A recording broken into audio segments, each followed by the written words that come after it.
Hello and welcome to the Entrepreneur. I'm your host, Msaka Boa. Starting a business can feel overwhelming, but with the right guidance, passion and determination, anyone can take that first step toward becoming their own boss. Today on the program, we are looking at how to start a business. My guest today is Nakawala Banda, an entrepreneur who promotes health and wellness. Nakawala, welcome to the program. Thank you so much, Madam Boa. First things first, Nakawala. People would want to know the person that we have brought on the program today. Tell us about yourself. Okay, thank you so much. So my name is Nakawala Banda. I am a wife and a mother to 3 beautiful children, a former full-time housewife who became a psychosocial counselor by training and an entrepreneur by choice. Okay. Yes. So we introduced you as somebody who promotes health and wellness. What is this business all about? First things first, I can say how I came to actually get involved with health and wellness, you know, from being psychosocial counselor. So I started out as, in fact, I should take you back to how it all started, you know, from being a full-time housewife. I remember it was a time when I was having a personal Bible study. Then I came across, you know, a scripture from 1 Thessalonians 4, verse 11, where Apostle Paul was actually, you know, instructing believers to be ambitious, you know, to also mind their own business, to work and earn their own, you know, a living. So that caught my attention. And I started telling myself to say, it's not health just to stay. I remember I told my husband, I said, you know what, I feel I should start doing something. So I was very comfortable, by the way. And my husband was like, what's wrong with you? What are you lacking here? So I said, well, I'm not lacking anything. But then I'm thinking it's not healthy just to stay home, you know. And so I started out as, you know, becoming a psychosocial counselor. And I started, you know, dropping off application letters in the hope that I would have an employment, of which, you know, nothing happened. So I started volunteering my services at Civic Center Clinic. And so I still wanted to have an income. So I started out to, you know, having to run a taxi business, of which I suffered a huge setback. My driver had the car involved in an accident. It was head-on collision. He was the one in the wrong. That meant that I had to repair the victim's car. So I didn't have enough money because I was just starting out. Luckily, my husband came in for me and helped to repair the victim's car. So what remained was for me to repair my own car, which I couldn't manage, and ended up selling off that car. It was at that moment after I sold the car when I was thinking of what business I should do next, when I received a call from a stranger. You know, she said, Madam Nakawala, come and have a look at the business project. And so as I was contemplating, I said, well, let me go and have a look at this, you know, business project. So I went there for a workshop, and after I saw, you know, the income projection, I said, Nakawala, you have arrived. Because I was looking at, you know, having to buy back that car that I sold out. And of course, this time around, you know, after joining, you know, when you find like-minded people, you know, these are dreamers. So I started dreaming big, and now my dream is to buy back at least not just one car, but fleet of cars and put them into Yango. That's my dream. Now, my journey so far, you know, is amazing because from my explanation, like I said, my husband helped me to repair the victim's car. I couldn't manage, you know, to repair my own car, meaning I entirely depended on my husband, literally for everything. I tell people to say I was that woman who would wait for the husband to bring in tomato, who would wait for the husband to bring in salt, you know. And I even tell them to say, you know, during my presentations to say, you know, us women, we normally take advantage when we are doing laundry to say, if you find money in the pocket, You say, yes, you keep it to say his money is my money. But then I've seen something different happening now when I'm doing laundry. I get to realize to say, when I find money, even a 1,000, he will find it. I put it on the dressing table there. He will find it. And so it's because of the empowerment that I've gotten from the business. So I've come to realize that it's very important, for every person to do something, because I'm now contributing at home. I don't just wait for him to do everything for me, but I also contribute. Okay. Yes. So when you started this business, did you feel at any point that you needed to quit, maybe because of the challenges that you encountered? Okay, thank you. So being an entrepreneur, that's a very good, question, because, hey, it's tough. It's tough being an entrepreneur. Most of the people think that, when you start out, a business, then you are going to start success overnight. Mm-hmm. But, well, I'm here to say that it's quite challenging. It's quite challenging for a start. But with time, you get to have the residual income. So there are so many challenges that, of course, may come along the way, that have come along my way, such that sometimes I would tell myself to say, why should I keep on working after I'm married? My husband is supposed to take care of me. But then it's because of that thing in me which says, God has created each and everyone, for a purpose. So I need to have a purpose. I don't just need to exist, but I need to live. And so no wonder I keep fighting for my dreams. Okay. Yes. Kindly take us through how you ventured into this particular business, away from the taxi business that you mentioned, the health and wellness, when somebody introduced you to this program. How are you faring in that business now? Well, I'm now faring pretty well. In fact, from the beginning, it was a bit difficult, because this is a business whereby you get to connect other people, into the business. And then there are these issues of, will I manage to, to connect this person? Because for a start, of course, we connect with people we know. Yes. But as time goes by, with the growth, that we have in the business, we get to interact even with strangers. And so this is a business that involves people. Yes, but the challenges were overcome because of the training that is offered in our business. So from the training, I've actually come out to be one of the trainers now and a presenter. Mm-hmm. Yes. So when people are starting up a business, what kind of practical steps that you can share with them so that they feel confident when they are starting up a business? Take us through some of the practical steps that you yourself maybe took to start up the business.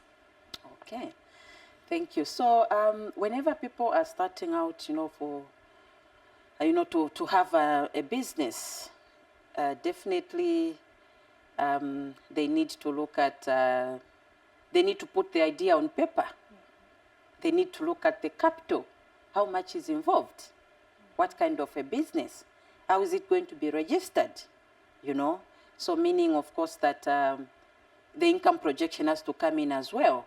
At a certain level, when you start having huge returns, what happens? So you need to put all that in place. And so then also the legalities, like I said, who are you going to register this business for us?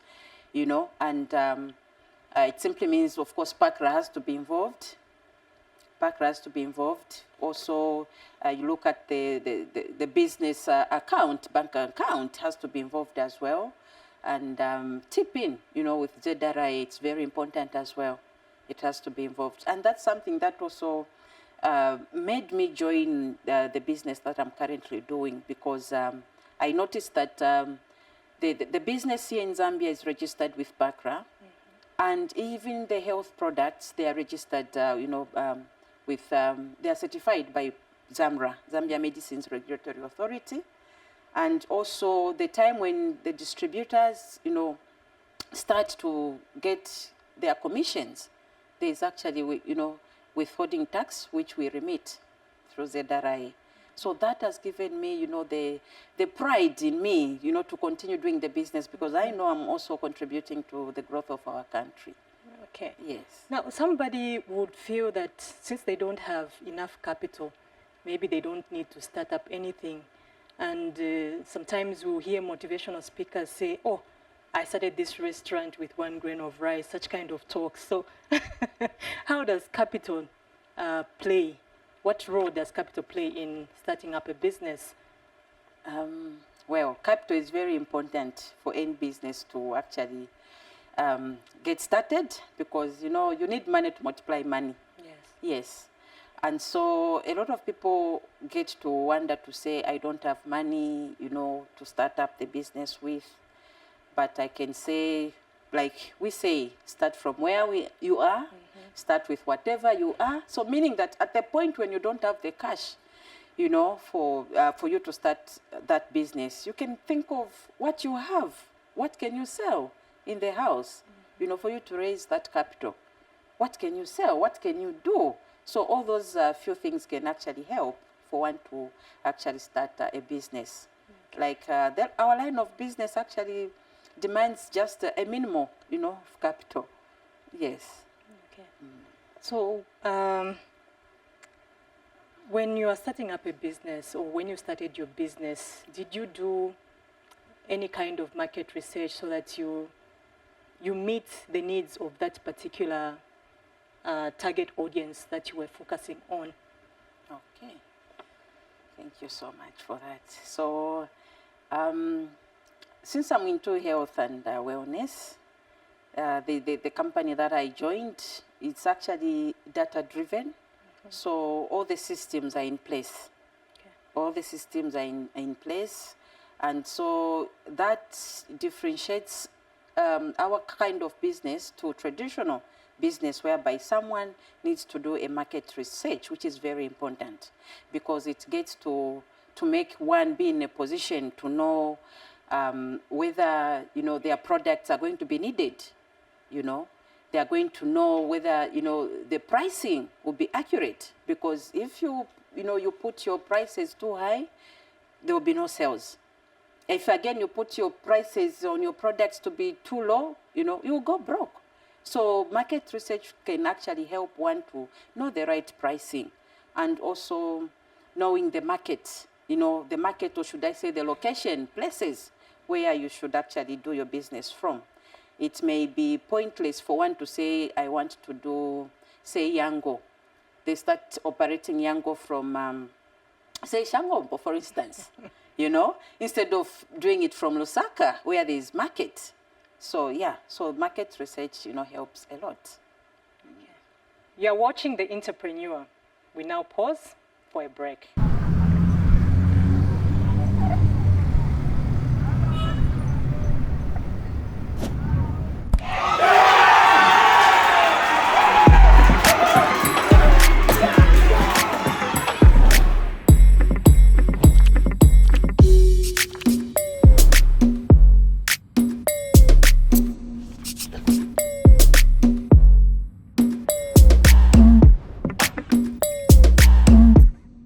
Welcome back to The Enterpreneur. My guest today is Nakawala Banda, an entrepreneur who promotes health and wellness. She's explaining to us how to start a business. Nakawala, when you want to understand your target audience, what practical steps can you take? Well, so of course you need to look at having some conversations with people. That could be one way. You know, you start asking them about the kind of the products you are offering, whether they can actually buy it or not. That's just one of the practical, you know, thing one can do. And also the power of social media. You know, we've got Facebook groups, we have WhatsApp groups. You can actually intentionally just, you know, also find out, you know, from the group to say, let's say you want to start selling carpenter. You can say, I've got, you know, carpenter.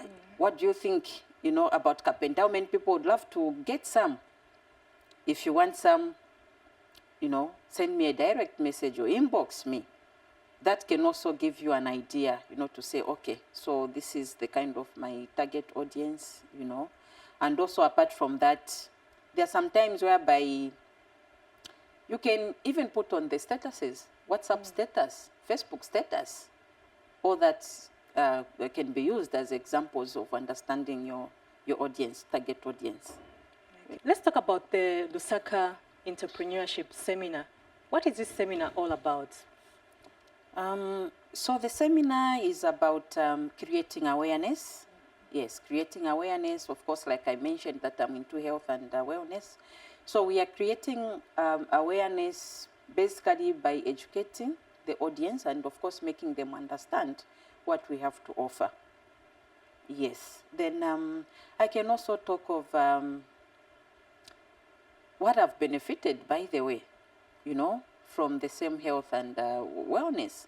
I can also, of course, I talked of money, but I can also talk on the health-wise. The time I was getting exposed to the health part, I realized that I had a condition. In fact, I wasn't interested with the health, by the way, the health part. I wanted the money. So I noticed after I got my package, I started testing the products because the presenter then said you should, test these products so that you have a feel about them. So when I tested these products, I noticed that I needed them the most, in that I had hormonal imbalance, where I would have my menses come very regular. In a month, they would come like twice. Worst case scenario, even 3 times. Wow. So after I took the products, I noticed that the following month, my menses were regulated. They came once and for all. You can only imagine that was 2018 up to date. Everything has been very normal, Then apart from that, I had low BP. I suffered low BP in 2018. And because I was already, I had just started the supplements, taking them, I noticed that from 2018 up to date, I have never suffered the low BP again. So no wonder I'm very passionate now. I've seen what has happened to me, and, I'm now out there sharing with people to say, come and hear more, because there's business beyond what we are championing, the nutritional supplements. Okay, so yes. You indicated that you were a candidate for the same product that you promote. So what is your target market for this particular seminar? We don't really have a target market for our seminar, because our business offers equal opportunity for all. So it could be students, it could be retirees, it could be those who are working, because they can do the business on a part-time basis. And during my presentations, I normally say, look, we need to work to have an extra income, rather, even when we are working. Why? It's because life happens. There are some times whereby, you may fall sick. What happens? How are you going to have an income? So this is where I encourage, people who are working to say, have this as an extra income. Plug to this business as an extra income. And those who are not working, they can also come in and actually help themselves to earn money, because we can never rely on government for everything. Even if Bali has to fix, it can't fix all our problems. So we need to become innovative ourselves. And, for the country, for the economy to improve, it actually takes an individual decision, for them to have financially free, to become financially free, for them for the country actually to prosper. So it takes an individual decision to say, I need to start doing this. I need to become empowered. And thereafter, the whole nation will be empowered. Yes. So who are the other speakers for this particular conference? So we are a group. We are actually called Dynamic Visionaries Team. Yes, who are actually spearheading the same seminar. Okay. Yes. How long is the seminar? The seminar is going to run from 10 hours to 12:30. What is the date? The date will be this Saturday on 20th June, 2026. And how are you spreading awareness to ensure that everyone that you are targeting gets this message? Like I said, the power of social media. So we're actually using social media as well, you know, to see anyone who is open to learning. We are not looking for everyone, by the way. We are looking for those people who are ambitious. Because I've come to realize or to learn through personal development to say that it's not everyone who can be ambitious. Some people are okay with where they are. They don't want to grow. You know, where they are okay. They don't want to thrive. But we are looking for those people who want to thrive. Those people who are tired with their condition to say, my life is too much, I want it to change. And this is a time where I also come to tell people to say, some of us, we even go to papas to be prayed for, you know, financial breakthrough. Guess what? It won't come right away like that. No. It will, after being prayed for, it will come by you seeing an advert, you know, you seeing an invitation for such, you know, seminars. And so when you go there, you get to realize to say, I've been thinking, you know, that, or maybe I've been praying for a financial breakthrough. So that could be your way for a financial breakthrough. Yes, it starts from there. God just gives you a vision, and the rest you have to take care of them. Okay. So you mentioned that there will be speakers at this particular seminar. Are there any other activities that have been lined up? Yes, there are other activities that are lined up. There's what we call meeting after meeting. So this is the time when we get to give chance to the audience in case, you know, they've had questions during the presentations. Then they can now ask where they are behind so that they don't go home with questions. You know, we need to clarify all their reservations. Yes, so there will be that meeting after meeting. Okay. Just for brief. Finally, Nakawala, for that person who wants to start a business but they don't know how to start, what is your word of advice to them? Well, I would say in most cases, it's not really like they don't know how to start. Because there are some times whereby you know, you have the ideas on how you can start doing your business. But there's that fear. There's that fear of failure that comes in. There's that doubt that comes in to say, am I capable of achieving what I'm thinking of? Am I capable of achieving, you know, the idea I'm thinking of? Or am I capable of starting this business, you know, that my friend has shown me? So normally it's the fear of failure. And I normally say it starts with a doubt, because doubt and fear, they are like cousins. So from doubting yourself, now fear creeps in. So what I would actually say is that, look, in life, you need to, you know, to take a risk for you to succeed. Yes. And again, life is a battle. You need to fight for what you want. Every successful person that you know, they had fears. They had doubts. But what made the difference is the action they took despite the fears and the doubts. And so you need, you know, to actually be confident and also replace the fear with faith. To say, I will be able to achieve, you know, my desired results. Because, I mean, there are successful people are there. So if they are there, it simply means that even me, when I start doing on something, as long as I'm committed, I'm disciplined, determined, I'll be able to also achieve my, you know, my results that I want. Okay. Yes. Nakawala, thank you so much for your time. You are most welcome. And thank you so much for hosting me. Thank you. Viewers, that's all we had for you on The Entrepreneur. On behalf of the entire Zenith production team, this has been Nakawala. Thank you for watching. Goodbye.